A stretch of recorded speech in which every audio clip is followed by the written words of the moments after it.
అన్నది.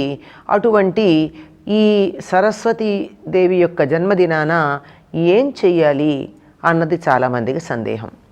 ఉత్తర దేశంలో వసంత పంచమి అన్న పేరుతో బాగానే నిర్వహించిన, దక్షిణ దేశంలో ఎందుకునో ఇది నెమ్మదిగా కాలగర్భంలో కలిసిపోయింది. ఈ మధ్యకాలంలోనే మళ్ళీ దీన్ని ప్రారంభించారు. ఈ సమయంలో ఎవరైనా పిల్లలకి అక్షరాభ్యాసం చేయాలి అని అడిగితే కొద్ది కాలం క్రితం వరకు కూడా పురోహితులు ఈనాడు మాఘశుద్ధ పంచమి నాడు చెయ్యండి అని చెప్తూ ఉండేవారు. అది సరస్వతీదేవి ఆవిర్భావ దినం, ఆ రోజున చేసినట్టయితే బాగుంటుంది, ఇట్లాంటి మాటలు చెప్పడం ఉండేది కాదు. విద్యాభ్యాసానికి అది ప్రధానమైనటువంటి రోజు, అంటే ప్రారంభం చేయడానికి ప్రధానమైన రోజు. ఈనాడు ఏం చేసినా అది సఫలీకృతం అవుతుంది. ఏం చేసినా అంటే విద్యా విషయకమైనటువంటి అంశాలు. బెంగాల్లో అయితే అసలు దీన్ని ఎంత గొప్ప ఉత్సవంగానో చేసుకుంటారు. ఆనాడు కాగితాలు కళలు అన్నీ పక్కకు పెట్టేస్తారంటే చదువుకు సంబంధించిన వస్తువులు ఏవైతే ఉన్నాయో, ఒకవేళ లలిత కళలు ఆరాధించేటటువంటి వారైతే దానికి సంబంధించిన వాద్య విశేషాలు వీటన్నింటినీ పూజించి ఆనాడు వాటిని ఏమాత్రం వాటి జోలికి వెళ్ళరు, వాడకూడదు కదా. అలాగే అనధ్యయన దినంలాగా ఈనాడు కూడా వేద అభ్యాసం చేయకపోవడాలు లాంటివి ఉన్నాయి.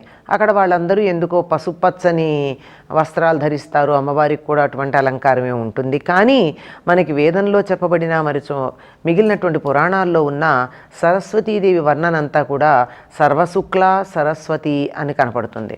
అంటే పూర్తిగా తెల్లగా ఉంటుందని, ఆవిడ శుభ్రమైనటువంటి తెల్లనైనటువంటి వస్త్రాలే ధరించి ఉంటుందని, ఆవిడ గురించి చెప్పేవన్నీ అలంకారాలన్నీ కూడా తెల్లగా ఉన్నట్టుగానే చెప్పబడతాయి. ఈవిడ్ని ఆరాధించేటటువంటి పద్ధతి వేదంలో కాణ్వ శాఖలో ఉంది. ఈ కాణ్వ శాఖానుసారంగా పూజా విధానం మొత్తం షోడశోపచార పూజా విధానము మొదలైనటువంటివన్నీ కూడా మనకి బ్రహ్మవైవర్త పురాణంలో స్పష్టంగా చెప్పబడ్డాయి. ఏ విధంగా ఆ తల్లిని పూజించాలి, ఏ మంత్రాలతో పూజించాలి, 16 ఉపచారాలకి సంబంధించినటువంటి మంత్రాలు ఏమిటి, పూజా విధానం ఏమిటి చెప్పబడింది. సరే, పూజా విధానం ఆ 16 ఉపచారాలకు సంబంధించింది అట్లా ఉంటే అసలు ఆనాడు ఏం చెయ్యాలి?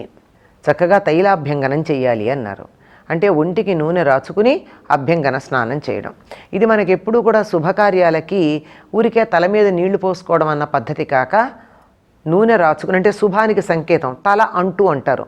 నూనెతో తల అంటుకుని అప్పుడు అభ్యంగన స్నానం చేసి ఆ తరువాత సరస్వతీదేవిని శాస్త్రోక్త విధానాన పూజించాలి.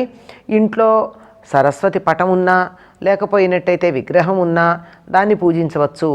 లేదంటే సరస్వతిని ఒక గ్రంథంలో కానీ విద్యకి సంబంధించిన దాంట్లో దేంట్లోనైనా ఆవాహన చేసి లేదా కలశంలో ఆవాహన చేసి పూజించవచ్చు అని చెప్పారు.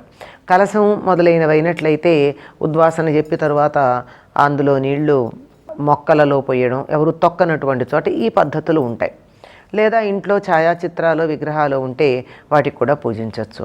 పూజా ద్రవ్యాలు ఏం వాడాలి అంటే అన్నీ తెల్లనివే వాడాలి అని చక్కగా స్పష్టంగా చెప్పారు. ఎందుకంటే అన్నీ తెల్లనివే ఇష్టం. పైగా సరస్వతీదేవి తెల్లగా ఉండడమే కాదు, సత్వగుణ ప్రధానమైనది.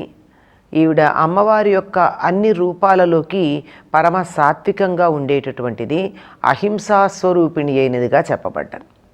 మహాకాళి, మహాలక్ష్మి, మహాసరస్వతి అని చెప్పబడేటటువంటి శుంభల వధ చేసినటువంటి మహాసరస్వతి కూడా పెద్దగా యుద్ధం చేసిందా అంటే మాటలతోనే చేసి, ఎక్కువగా వాక్చాతుర్యంతోనే చేసి, ఇంకా తప్పని పరిస్థితుల్లో ఆయుధ ప్రయోగం చేయడం జరిగిందే తప్ప ఎక్కువగా సామోపాయంలోనే మాటలతోనే వాళ్ళని ఒక అదుపులోకి తెచ్చుకోవడం అనేది మనకు కనపడుతూ ఉంది. అందువల్ల ఈవిడికి రక్తతర్పణాలు చేయడం కానీ బలులు ఇవ్వడం కానీ ఉండవు. ఈవిడ ఆకార వర్ణనలో కూడా ఆయుధాలు ఏమీ ఉండవండి. శుంభవధప్పుడు కూడా అమ్మవారి చేతుల్లో ఆయుధాలు ఎక్కడా లేవు, అక్కడికక్కడ కల్పన చేసుకోవడం జరిగిందే తప్ప. అలా ఉండేటటువంటి ఈవిడ తెల్లని వస్త్రాన్ని ధరించి ఉంటుంది. మొత్తం పూజా సామాగ్రి అంతా కూడా తెల్లని పుష్పాలు, తెల్లని గంధం తెల్లగా ఉండడం ఏంటంటే రక్తచందనం ఉంది కదా. ఈ తరువాత రాబోయేటటువంటి సూర్య రథసప్తం ఏదైతే ఉందో ఆనాడు సూర్యుడికి రక్తచందనమే వాడతాం. ఇంకా చాలా సందర్భాల్లో రక్తచందనం వాడేటటువంటి పద్ధతి ఉంది. కానీ ఇక్కడ మాత్రం తెల్లనైనటువంటి చల్లనైనటువంటి గంధాన్ని మాత్రమే, మంచి గంధాన్ని, చందనాన్ని మాత్రమే వాడతారు. అలా తెల్లని పుష్పాలతో పూజించిన తర్వాత అమ్మవారికి నివేదన చేసేటటువంటివి కూడా తెల్లని పదార్థాలే మనకు కనపడుతూ ఉంటాయి. అరటిపళ్ళు, కొబ్బరి, అటుకుల వంటివి, నువ్వుల ఉండలు. ఈ నువ్వులు కూడా నల్ల నువ్వులు, సాధారణంగా తినడానికి నల్ల నువ్వులు వాడరు కదండి, నూనెకి వాడినా కానీ తెల్లగా ఉండేటటువంటి నువ్వులతో చేసినటువంటి ఉండలు, పేలాలు మొదలైనటువంటి తెల్లనివి, ఇంకా చెరుకు ఆవిడకి నివేదన చేయడానికి. మామూలుగా ఏ పూజ చేసినా మనం తప్పనిసరిగా వాడేది వడపప్పు, చలిమిడి, పానకం. ఇవి ప్రధానం.